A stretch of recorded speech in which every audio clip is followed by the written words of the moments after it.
ఆయన పరిచయం దొరికితేనే చాలు అని కోట్లాది మంది ప్రజలు ఎదురు చూస్తూ ఉంటారు.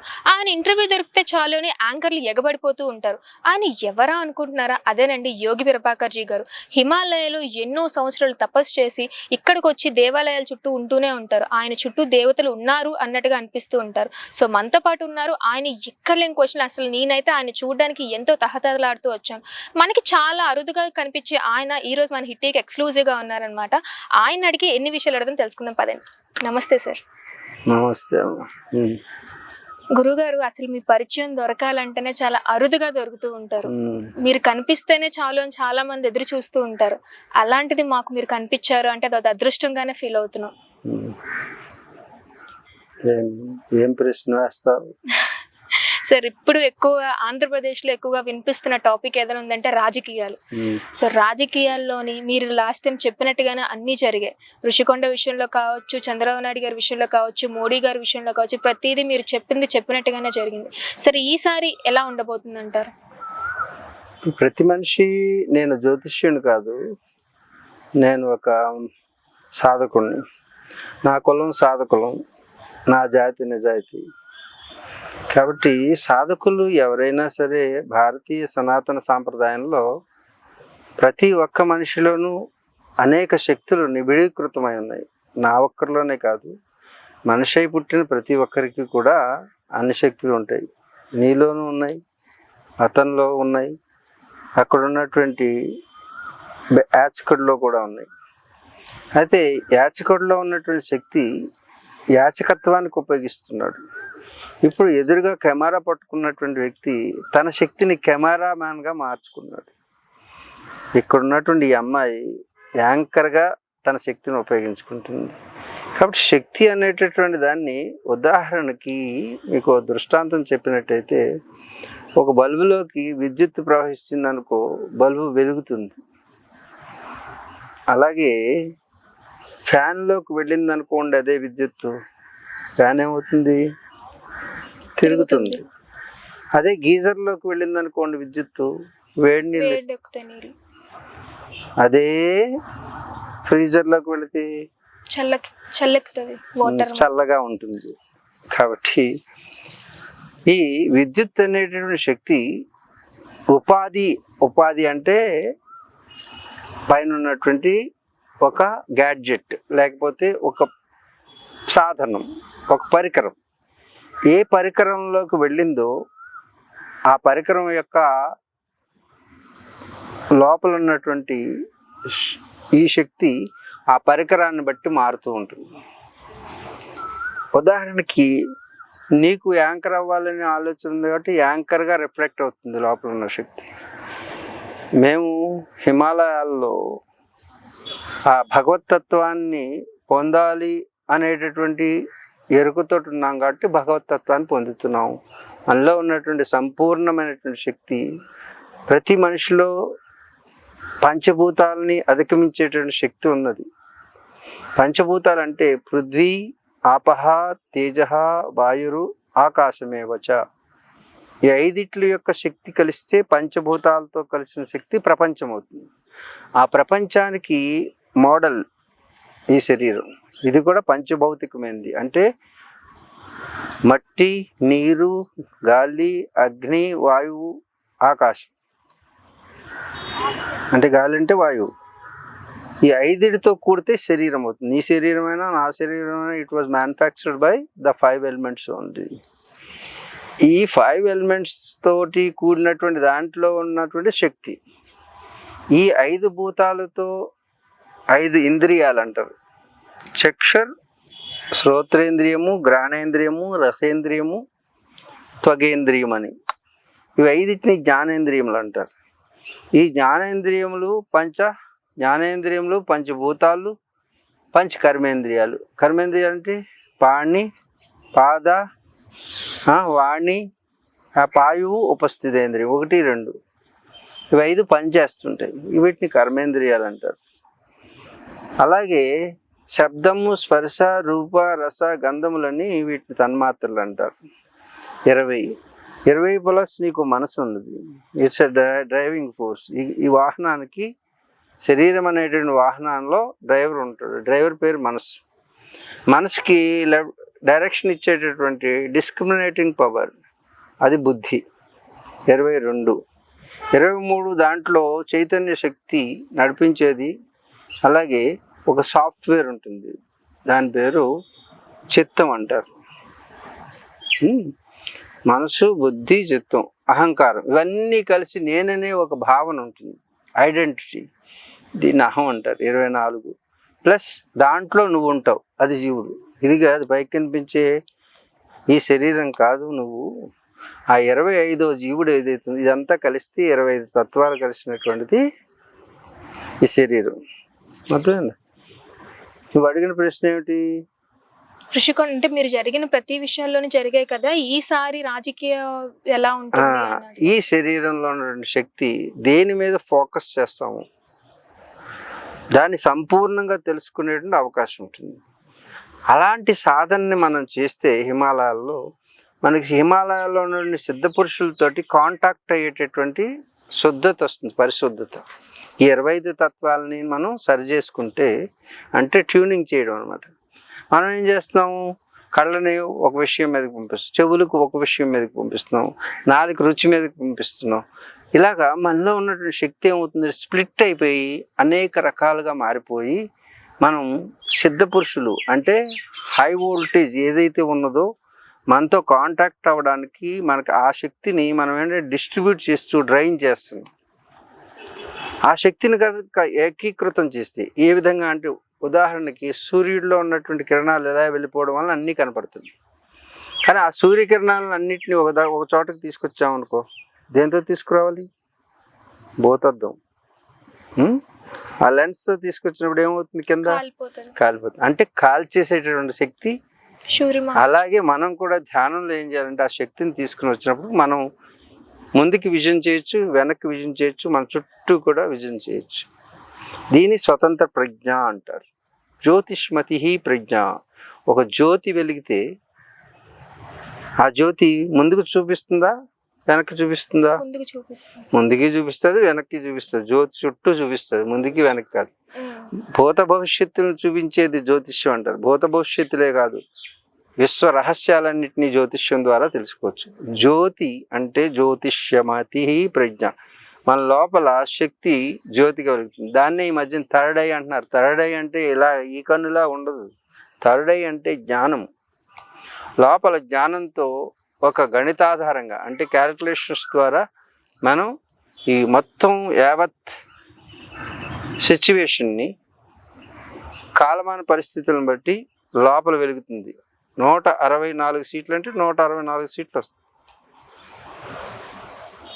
మోడీకి తగ్గిపోతాయి అని చెప్పింది కూడా నేను కాదు, ఆ ప్రజ్ఞ చెప్పింది. ఈ శరీరం కాదు. ఈ శరీరం అనేది ఒక గ్యాడ్జెట్. లోపల ఉన్నటువంటి సాఫ్ట్వేర్ ఏదైతే ఉందో ఆ సాఫ్ట్వేర్కి తగినటువంటి ఎనర్జీ హ్యాంగ్ అయిపోకుండా చూసుకుంటే ఈ గ్యాడ్జెట్లో మనం ప్రతి దాన్ని మనం అంచనా వేయచ్చు. అంచనాలే కానీ ఇదేదో థర్డ్ ఐ అంటే ఇలా సినిమా చూసినట్టు చూస్తామని కాదు. It's a calculation with a mathematical methodology. అది మన పూర్వీకులు మనకి ఇచ్చారు. దాన్ని వేదం అంటారు. ఆ వేద గణితాన్ని ఆధారంగా చేసుకుని, వేద విజ్ఞానాన్ని ఆధారంగా చేసుకుని చెప్పిన విషయాలన్నీ కూడా జరిగినాయి. ఈ ప్రపంచంలో అందరూ అనలిస్టులు ఉన్నారు, అలాగే సెఫాలజిస్టులు ఉన్నారు. వాళ్ళందరూ చెప్పినవి జరగల. ఒక కేకే మాత్రం చెప్పినటువంటిది ఒకటి. నేను చెప్పిన తర్వాత నేను 3 నెలలు ముందుగా చెప్పినటువంటిది కేకే ఫస్ట్ తారీఖుని చెప్పడం జరిగింది. కేకేతో కూడా నేను మాట్లాడాను ఒక అరగంట. నీకు ఎలా చెప్పగలిగావు అని అడిగాను. నేను చెప్పిన సంఖ్యని నువ్వెలా చెప్పగలిగావు అని అడిగి, ముందే తెలుసా నీకు అని అడిగినప్పుడు ఆయన చెప్పింది ఏమిటంటే, లేదు గురుగారు, నాకు ఒకరోజు ముందే నాకు తెలిసింది, నేను చెప్పాలనిపించింది. నువ్వు క్యాల్కులేట్ చేసి చెప్పావా అనిపించిందా అన్నాను. అనిపించింది అన్న. అప్పుడు చెప్పాను అనమాట. యోగులకు ఇన్స్టిట్యూషన్ నీ లోపలికి చేరుతుంది. ఎవరైతే సోర్స్ ఉంటుందో ఆ సోర్స్లోకి వెళ్ళి చెప్పిస్తుంది అనమాట. జనంలో ఉన్న ఒక సోర్స్ని తీసుకొని యోగులు చెప్పిస్తారు. సెఫాలజిస్టులు వాళ్ళ క్యాల్కులేషన్స్ సర్వేల ద్వారా చెప్తారు. కానీ కేకే చెప్పినటువంటి, కేకే నేను స్వయంగా అడిగాను, ఒక అరగంట మాట్లాడాం. నేను తెలుసుకోవాలని. అంటే నా తాపత్రయం ఏంటంటే, నాకు సిద్ధయోగులు పంపించిన మెసేజ్ ఇతనికి ఎలా వెళ్ళింది? అంటే జనాల్లో ఉన్నటువంటి ఒక సోర్స్‌ని ఎంచుకుని దాని ద్వారా చెప్పించాడు. అది అన్ని టీవీలో వచ్చింది. మేము టీవీలో కనపడం కాబట్టి అది వార్తగా మారింది. అలాగే మోడీకి తగ్గడం అనేది, సెంట్రల్ గవర్నమెంట్‌కి బీజేపీలో తగ్గిపోతాయని చెప్పడం, ఇవన్నీ కూడా సహజంగా మనలో కలుగుతుంటాయి అన్నమాట. దీనికి పెద్ద లెక్కలక్కర్లా. మీరు కూడా ప్రశాంతంగా కూర్చుని ఎన్విరాన్మెంట్ని ఒకసారి లోపల క్యాల్కులేషన్కి ఇచ్చి మొత్తం ఒకసారి యోగ దృష్టితో పరిశీలించినట్టయితే విశ్వ రహస్యాలన్నీ కూడా తెలుసుకోవచ్చు. ఇది ప్రతి ఒక్కరికి ఉంది, నాకే కాదు, యోగి ప్రభాకర్జీకే కాదు. యోగి ప్రభాకర్జీకి ఏ పని లేదు కాబట్టి, ఆ ఒక్క పనే కాబట్టి అదొకటే చెప్పగలుగుతున్నారు. మీకు అన్ని పనులు ఉంటాయి, చాలా పెద్ద పెద్ద పనులు చేస్తారు అందరూ. మాకే పని లేదు, చెట్టు కింద కూర్చుంటాం, ఏదో గుహల్లో ఉంటాం, ఆటవిక జనంలో ఉంటాం, వనంలో ఉంటాం. ఆ వనంలో ఉండే ఇంతలాగా చేపిస్తున్నారు కదా సార్, ప్రతి ఒక్కటి కూడా కరెక్ట్ గా తూచా తప్పకుండా అలా జరిగిపోతున్నాయి. వనం అన్ని ఇస్తుంది కదా, ఒక చెట్టు చూడు ఎక్కడికి కదలదు అది, మేము ఎక్కడికి కదలం. చెట్టు చిన్న చిన్న స్థలం చాలు, పెద్ద పెద్ద ఎకరాల్లో ఆశ్రమాలు అక్కర్లే, పెద్ద పెద్ద స్వామీజీలకు కావాలి. అందుకే మాకు ఇలా దొరికారు సార్. చిన్న చెట్టు చూడు, ఎంత స్థలము ఇచ్చి మనకు అంతా తిరిగేస్తుంటాం. ఆ చెట్టు ఏం చేస్తుంది, ఉన్న చోటే ఉంటుంది, పక్కనోటి స్థలంలోకి వెళ్ళదు. ఆ చోటు ఇచ్చిన దైవం ఇచ్చినటువంటి చోటు, ఆ భూమాత ఇచ్చిన చోట్లో అలా పెరుగుతుంది. పెరిగి తన ఎండలో ఉంటుంది, మన అందరికి నీడనిస్తుంది. చూసాం, మనం నీడలో కూర్చున్నాం. పండిస్తుంది తినడానికి, సుగంధభరితమైన పుష్పాలు ఇస్తుంది, నీడనిస్తుంది. నువ్వు కట్టయిపోతే అది కట్టయి నీతో కాలిపోతుంది. చిన్నప్పుడు నువ్వు ఆడుకుంటానంటే నీ చేతిలో బండి అవుతుంది నిన్ను నడిపించడానికి. అలాగే నువ్వు కూర్చుంటానంటే కుర్చీ అయిపోయింది. నువ్వు చిన్నప్పుడు పుట్టిన వెంటనే నీకు చాట అయిపోయింది, చాటలో పడుకోబెడతారు.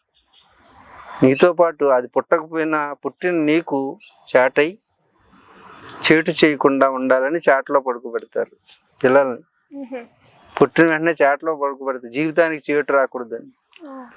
అందుకు ఆ చాట నేనవుతానన్నది నీకు చేటు కాకుండా ఉండడానికి. ఆ తర్వాత చిన్నది పెరుగుతుంటే బుడిబుడి నడకలు వేస్తే ఎక్కడ పడిపోతావా అని నీ చెయ్యోతనై బండి అవుతుంది. నువ్వు పడుకుంటే ఉయ్యలను అవుతానంది, ఊపితే నువ్వు నిద్రపోతావు కదా అని హాయిగా ఉయ్యలయింది. ఇప్పుడు అదే చెట్లు కొట్టి మనం అందరం ఉయ్యలయిందా, నేను నడిపించిందా? తర్వాత ముందుకెళ్తే నేను రాసుకుంటానంటే కలమైంది, చదువుకుంటా అంటే పుస్తకం అయింది, కూర్చుంటా అంటే కుర్చీ అయినది. పెద్ద ఎదిగిన తర్వాత నేను పడుకుంటానంటే మంచమైంది. ఆ తర్వాత నేనేం చేయలేకపోతున్నాను, నేను మహాప్రస్థానం సాగిస్తున్నా అంటే, మిత్రమా ఇంతకాలం నీకు పుట్టినప్పటి నుంచి నేను నీ తోడున్నా, నీ బంధువులు కానీ మిత్రులు కానీ నీ వెంట రారు, శ్మశానం వరకు వస్తారు. నువ్వు పాడైపోయి మరణశయ్య మీద ఉన్నప్పుడు, మిత్రమా నువ్వు పాడైపోయావు అని నేను పాడవుతాను. పాడి అంటే మోసుకెళ్ళడానికి ఉంటుంది కదా, దాన్ని పాడవుతానంది. నీ వరకు శ్మశానానికి నేను వస్తున్నాను మిత్రమా. భార్య ఇంటి గడప దగ్గర నిల్చుంది, పుత్రుడు ముందు నిప్పులు పట్టుకుని వెళ్తున్నాడు. కానీ ఆ భారాన్ని మోస్తూ, ఆ శవాన్ని మోస్తున్నటువంటి పాడైపోయిన శవాన్ని మోస్తున్నటువంటి పాడైతుంది చెట్టు. ఆ తర్వాత మిత్రమా అందరూ నిన్ను వదిలి వెళ్ళిపోతున్నారే, కట్టెల్లో పెడుతున్నారంటే, కట్టెల్లో కట్టెనై నేను ఉంటాను నీకు తోడు. మిత్రమా నిన్ను కాల్చేసి వెళ్ళిపోతున్నారు మిత్రమా, అందరూ కూడా బంధుమిత్రులు కూడా వెనక్కి చూడకుండా తిరిగి వెళ్ళిపోతున్నారు శ్మశానంలో ఒంటరిని చేసి. నీ జీవితం ఒంటరిది, కానీ నేను నీకు జంటగా ఉంటానయ్యా అని చెప్పి అమాంతంగా, నీతోటి నేను కాలిపోతానయ్యా, నీతో నేను వస్తానయ్యా, నీ కట్టిని కాల్చడానికి కాదు, నేను నీతో పాటు దహనం అయిపోతాను, కాబట్టి నేను కూడా నీతోటి వస్తున్నాను మిత్రమా అని ఆకాశంలో గగన విహారం చేస్తుంటూ ఆ పైకి వెళ్ళిపోతే తాను బూడిదైపోయి నీతో వెంట వచ్చేటువంటి చెట్టు. అందుకే వనాల్లో యోగులు ఉంటారు. కనీసం ఆ చెట్టులో కొంచెమైనా మనకు వస్తే ఎవరికైనా ఉపయోగపడతాం కదా, ఈ లోకానికి ఉపయోగపడతాం. కాబట్టి చెట్టు బరదకు కూడా కావడం లేదు మనకి. తాను ఎండలో ఉండి మనకు నీడనిస్తుంది. అది పండిస్తే మనం రాయేస్తాం.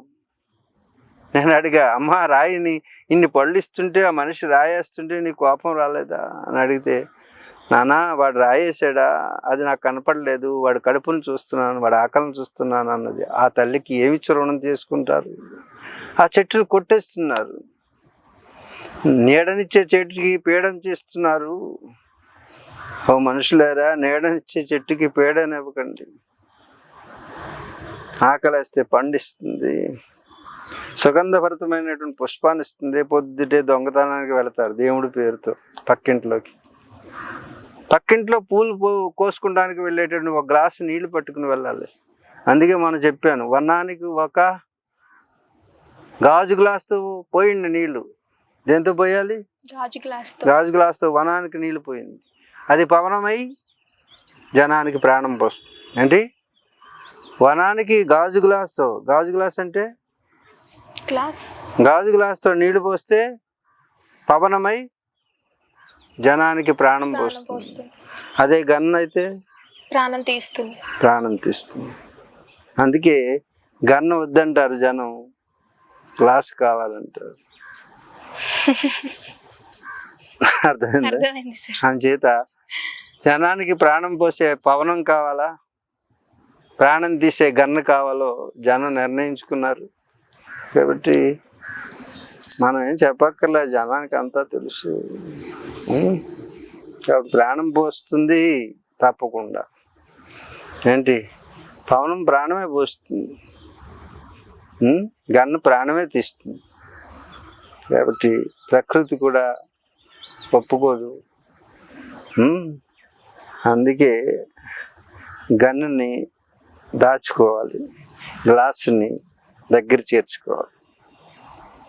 అడిగిన ప్రశ్నకి సమాధానం అసలు చెప్పకనే చెప్పినట్టుగా చాలా చక్కగా, చాలా బాగా చెప్పారు సార్.